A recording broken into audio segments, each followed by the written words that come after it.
Yo, what up? Let's jump down a mini rabbit hole right quick. Just on some random thought thinking type shit. Now, I'm sure we can all agree that there's a lot of things. When you look at the world, there's a lot of things that we've been told our whole lives. And especially if you're a Gen Xer, you start seeing the world much differently when you get in your 40s, late 30s and 40s. You're looking certain things you were told your whole life, and then you come to find out that wasn't true at all. And you can apply that thing into recent events that have happened the last couple of years. You know, when the blue flu basically shut down the world, and some of us who had the ability to think rationally and not allow fear and panic to fully take over and control our lives, forcing us to make rash decisions, only to find out a couple years later certain things that we said a few years ago that was deemed misinformation, or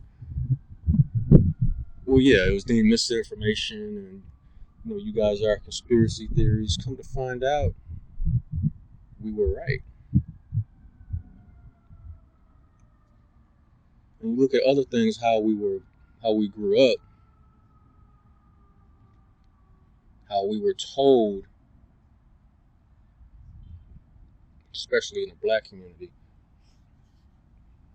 when you vote Democratic because it's in the best interest of black people.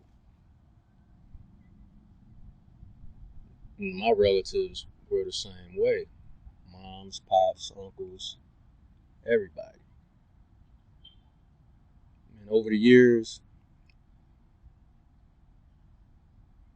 it would slowly unwind as far as,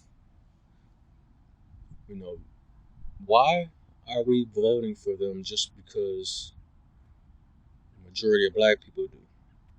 It was like a herd mentality. Nobody had a legitimate reason why, in general, in theory, that we should vote Democratic just because. A lot of them would always say, well, Republicans are racist, so this is why we vote Democratic. And even when I was younger, a young man growing up, I would think to myself, that doesn't really make sense. I mean, I followed along with it anyway. Like, okay, it was almost like a mass hypnosis, like almost like I was under a spell. And the majority of black people in the black community, they are also under a spell. But the world as a whole was under a spell when the blue flu hit. And it didn't even matter. People lost their damn minds. There was no rational thinking behind it. And you can take that all the way back to the civil rights movement. Black people were voting a certain way just because. And it seems like the Democratic Party would just feed off of that ideology and that thought process. And black people just herded themselves. It was almost like being herded into a slaughterhouse. It's like we didn't seek understanding. We didn't question anything. We were, as a whole, we didn't put effort into dissecting the real reason why we voted the way we do. And even to this very day, when Democrats get in front of a podium and during an election cycle, and when you ask them why should anybody vote for them, the first things that always come out of their mouths is racism. Racism, racism, racism. Y'all have to excuse me, this hay fever is, hay fever in the fall, allergies in the spring or summer just kick your ass sometimes. But anyway, Democrats, it's like if you were to challenge them to, okay, why should we vote for you? And you can't say anything about racism. Nothing about racism. Eliminate. We heard you millions of times, okay? We're tired of hearing that shit. So you push the racism aspect to the side. And I challenge anybody to challenge any Democrat that's running for office. If you throw racism out the window, why should we vote for you? I guarantee you they will not have an answer for you. They will dance around it. They will give you a bunch of word salad, blah, blah, blah, blah, Charlie Brown teacher, phonics, and they will not answer that question. And that's just the political aspect of things. For my Gen Xers, I'll give you another aspect. Remember when we were kids, and we would have these drills in case of a nuclear strike from another country. They would have us, what was the drill? Hide under your desk in case of a nuclear strike. And even back then, as a little kid, in my mind, I was like, you know what, this doesn't make sense because, first of all, you guys say if anybody drops a nuclear bomb on anybody, the whole world will end. We're all going to be destroyed. We're all going to die. The radiation fallout is going to kill us all. So, what the fuck are we hiding under a desk for? What is that going to do? What's the point? And as a kid, I'm asking this question, like, and I'm thinking to myself, I never said it out loud because I was just, I'm a kid. I'm following along, like, okay, maybe this desk is the safest place to be in this situation. But I always had that thought, but hiding under a desk, what's the point? Then they would show us these videos. And even to this day, it's always the same video. When they would show the atomic bomb, the atom bomb being dropped on in Hiroshima,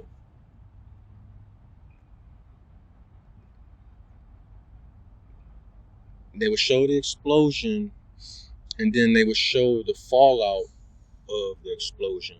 And it's always the same video. They would show this house getting blown away. And as a kid, it looked, real as hell. I'm like, shit.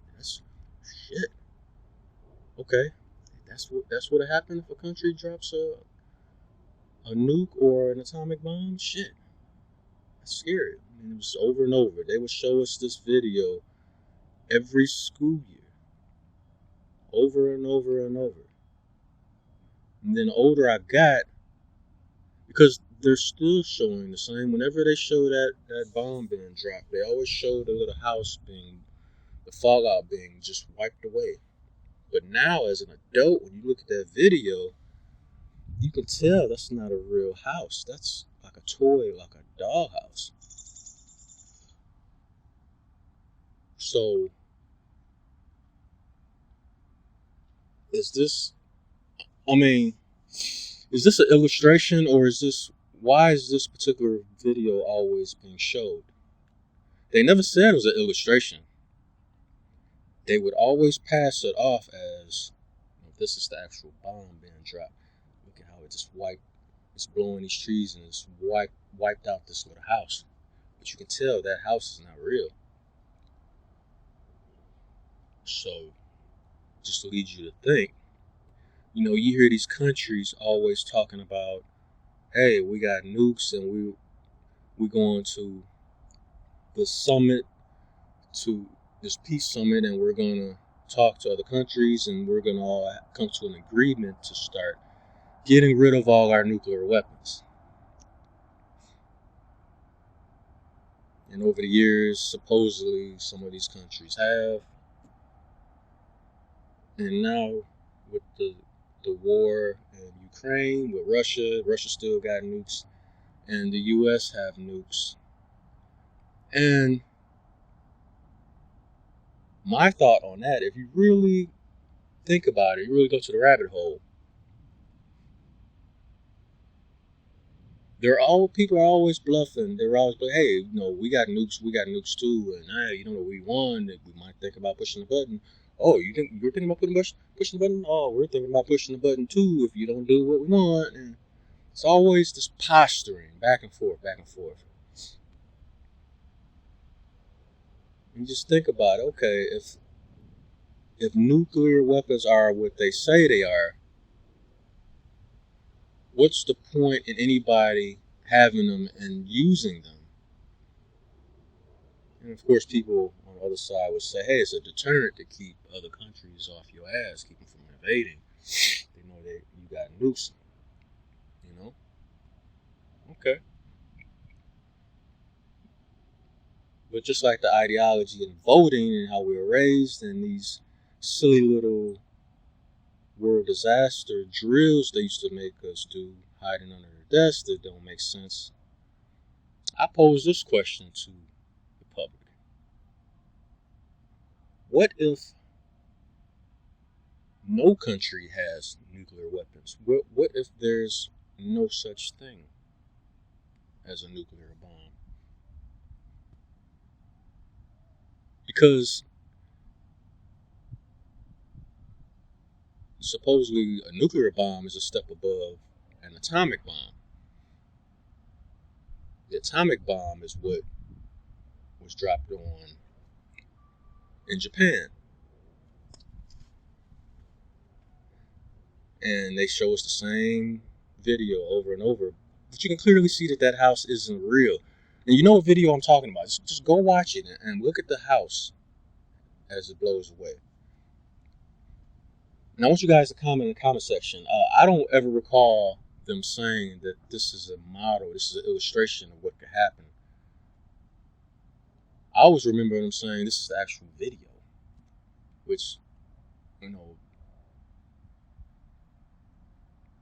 didn't have that kind of video back then anyway. So what kind of illustration is this? And when you listen to all these countries, everybody always talking, hey, we're going to push the button, and nobody ever does anything.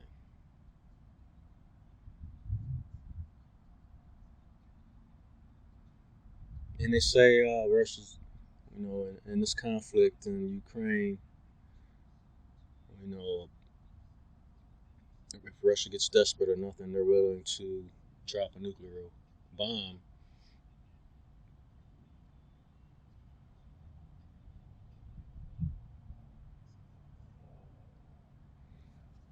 But after that bomb was dropped, shortly after that, they were still able to grow vegetation in Japan. They were still able to put their economy back together within that same year, within the next 12 months. So it wasn't as devastating as we were all told. Yeah, a lot of people perished because it's war, But it just makes you think sometimes, we've been lied to and misled about so many things our whole lives. What if nuclear weapons don't even exist? What if it's just a way to control populations and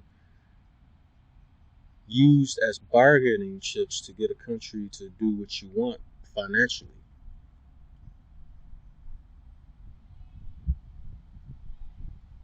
And I'm sure I'm not the only one that has ever had these random thoughts, but it's just so much does not make sense.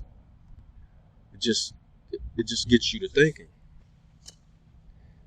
And if you do research on the transatlantic slave trade, that's one more thing. Look up Dan Calloway on YouTube. Go through some of his work and some of his research, and then do your own research on your own. You look at some of the stuff that he says about the slave trade basically being told in reverse. if you really look at it, it makes a lot of sense, because if it really happened the way that we were told our whole lives, oh, well, if this train breezed by.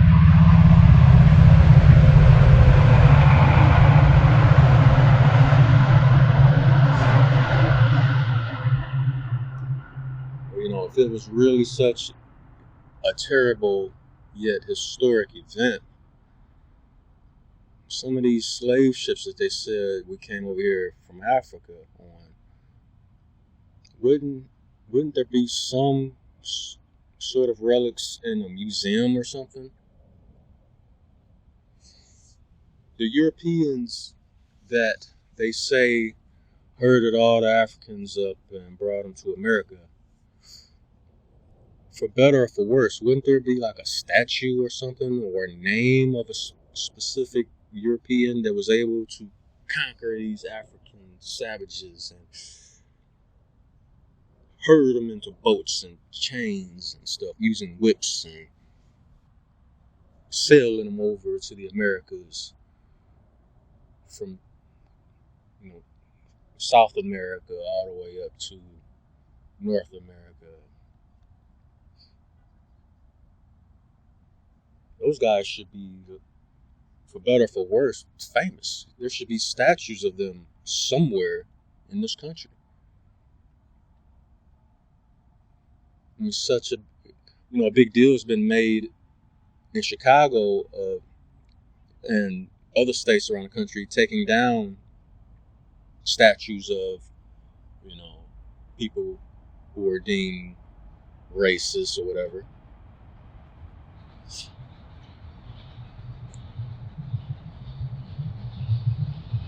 Wouldn't there be some kind of statues of some sort of so-called colonizers who were able to conquer Africans and kidnap them,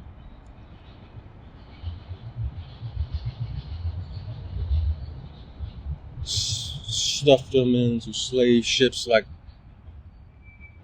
a box of sardines, and bring them to America? Shouldn't there be statues of these people somewhere? Because that would be a great feat, no matter what side of it you're on. That would be a very interesting accomplishment, and you would think there would be some kind of literature and description of the European generals that orchestrated this. But there isn't.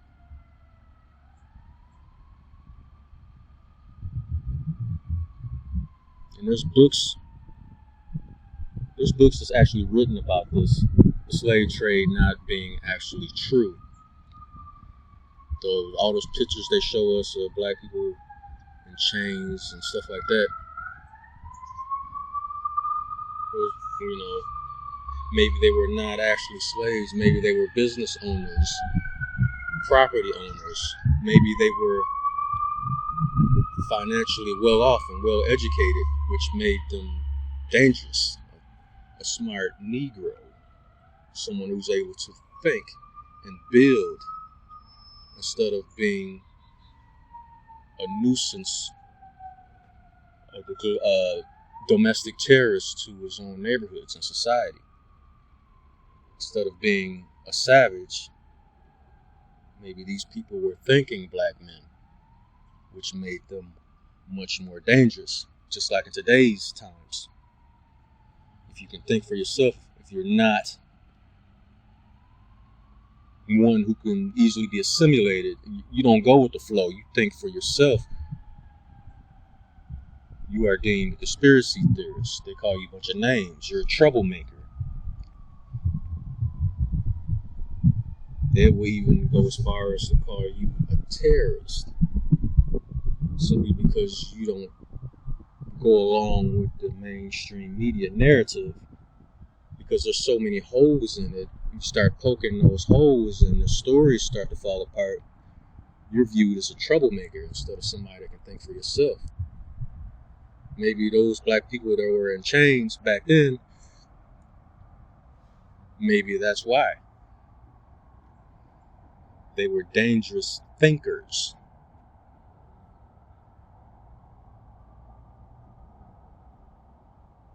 So what else could they possibly lie to us about? Because if you look at these things one by one, from what we've been told ever since we were born, ever since we were children growing up, you look at these stories and information, it slowly starts to unravel and fall apart.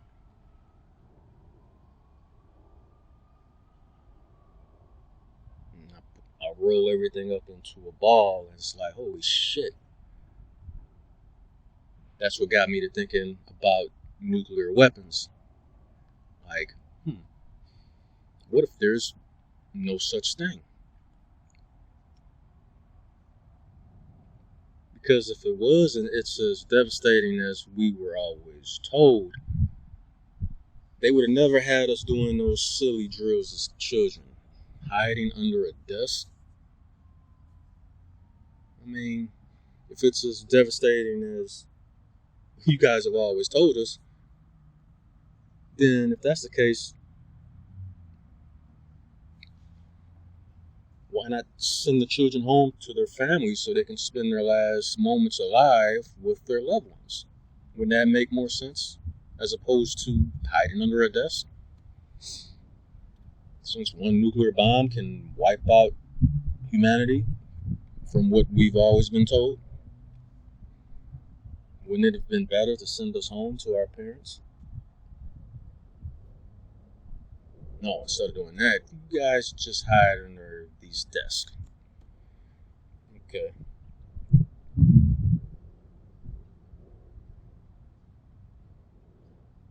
And I can't get over the same video that they used to scare the daylights out of us growing up.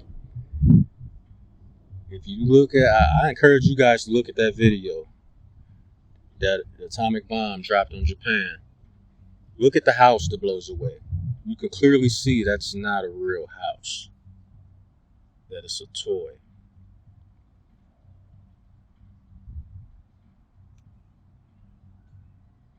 But just some random thoughts, just something to think about. As the world that we thought we knew has begun to unravel right in front of our eyes. For those that's paying attention.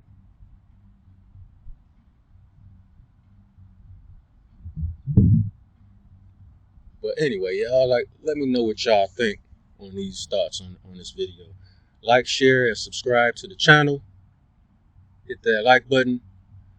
Support the content by hitting up the Cash App, $ Cobra Clutch 357. That being said, keep on thinking, people. Never stop.